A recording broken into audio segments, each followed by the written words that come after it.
Jeffrey অ্যাপস্টিনের নামটা শুনলেই কিন্তু সাম্প্রতিক বছরগুলোর একটা বিরাট কেলেঙ্কারির কথা মনে পড়ে যায়, বিশেষ করে যখন ২০২৪ আর ২০২৫ সালে আদালতের নির্দেশে হাজার হাজার পাতার গোপন সব ফাইলপত্র সবার সামনে চলে আসে। তো চলুন আজ এই নশূন্যওয়ালা ফাইলগুলোর ভেতরে ঠিক কি আছে সেটা একটু খুলে দেখা যাক। তো সবার আগে যে প্রশ্নটা মাথায় আসে তা হলো, এই যে এত কথা হচ্ছে এপস্টাইন ফাইলস নিয়ে, এগুলো আসলে কি? এগুলো কি শুধুই কোনো নামের লিস্ট, নাকি এর পেছনে আরও গভীর কিছু আছে? এই বিষয়টা কিন্তু সবার আগে পরিষ্কার হওয়া দরকার। ব্যাপারটা হলো, এই ফাইলগুলো কিন্তু সরাসরি কোনো অপরাধীর লিস্ট না। এগুলো আসলে একটা মামলার, একটা মানহানির মামলার আদালতের কাগজপত্র।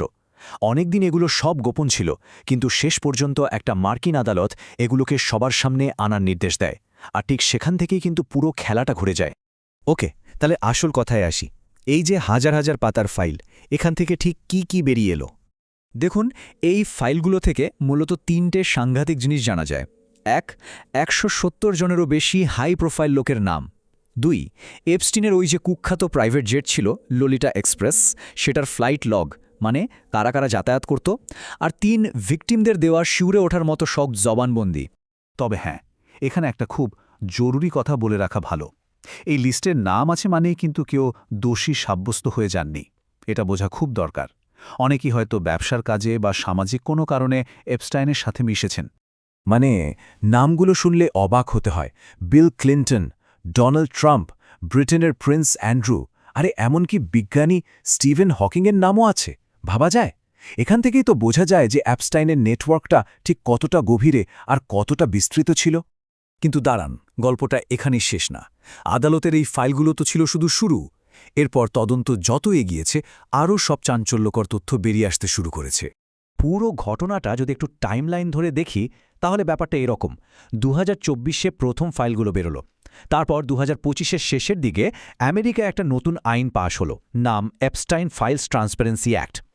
এই আইনের ফলে তদন্তকারী সংস্থাগুলো, মানে এফবিআই এর মতো এজেন্সিগুলো, তাদের হাতে থাকা সব তথ্য প্রকাশ করতে বাধ্য হয়। অবশ্য তার আগেই ওই বছরের মাঝামাঝি এফবিআই তাদের তদন্তের একটা রিপোর্ট দেয়। আর ওই যে নতুন আইনের কথা বললাম, সেটার ফল কি হলো জানেন? প্রায় ৩০০ জিবি ডেটা বেরিয়ে এলো। ৩০০ জিবি! এর মধ্যে ছিল ৩০ লাখেরও বেশি ডকুমেন্ট আর ডিজিটাল ফাইল। মানে তথ্যের একটা পাহাড়, যা পুরো ব্যাপারটাকে একদম অন্য লেভেলে নিয়ে যায়। কিন্তু মজার ব্যাপার হলো, এত ডেটা ঘেটেও এফবিআই তাদের রিপোর্টে একটা বেশ অবাক করা কথা বলল। তারা জানালো, কোনো পাকা ক্লায়েন্ট লিস্ট বা কোনো প্রতিষ্ঠানকে ব্ল্যাকমেইল করার মতো চক্রের সেরকম কোনো সলিড প্রমাণ তারা পায়নি, যা শুনে কিন্তু অনেকেই বেশ অবাক হয়েছিলেন। কিন্তু কোনো লিস্ট পাওয়া যায়নি ঠিকই, কিন্তু এফবিআই যেটা নিশ্চিত করেছে সেটা আরও ভয়ঙ্কর। তাদের রিপোর্ট বলছে এপস্টাইনের শিকার হয়েছিলেন প্রায় ১,০০০ জন। ভাবুন একবার, প্রায় ১,০০০! শুধু এই সংখ্যাটাই বলে দেয় অপরাধটা ঠিক কতটা বিশাল আর ভয়াবহ ছিল। তো এই কেলেঙ্কারি সামনে আসার পর এর সাথে নাম জড়ানো বড় বড় মাথারা, তাদের কি হলো? চলুন সেটাই এবার দেখা যাক। এই ঘটনার একদম সেন্টারে থাকা দুজনের পরিণতিটা দেখুন। একদিকে ব্রিটেনের প্রিন্স অ্যান্ড্রু, তিনি তার সব রাজকীয় উপাধি হারিয়েছেন। আর অন্যদিকে এপস্টাইনের ডান হাত গিসলেইন ম্যাক্সওয়েল, মানুষ পাচারের অভিযোগে এখন ২০ বছরের জন্য জেলে। অবশ্য গল্পটা শুধু এই দুজনের মধ্যেই সীমাবদ্ধ নেই। এমন আরও অনেকে ছিলেন, যাদের বিরুদ্ধে হয়তো সরাসরি আইনি ব্যবস্থা নেওয়া যায়নি, কিন্তু তাদের সামাজিক আর রাজনৈতিক জীবনে একটা বড়সড় ধাক্কা লেগেছে। মানে ক্ষমতাধরদের জন্য এপস্টাইনের সাথে শুধু নামটা জড়িয়ে যাওয়াই একটা বিরাট ব্যাপার হয়ে দাঁড়িয়েছিল। তাহলে এই পুরো ঘটনা থেকে শেষ পর্যন্ত আমরা কি শিক্ষা পেলাম? এর আসল সারমর্মটা কি?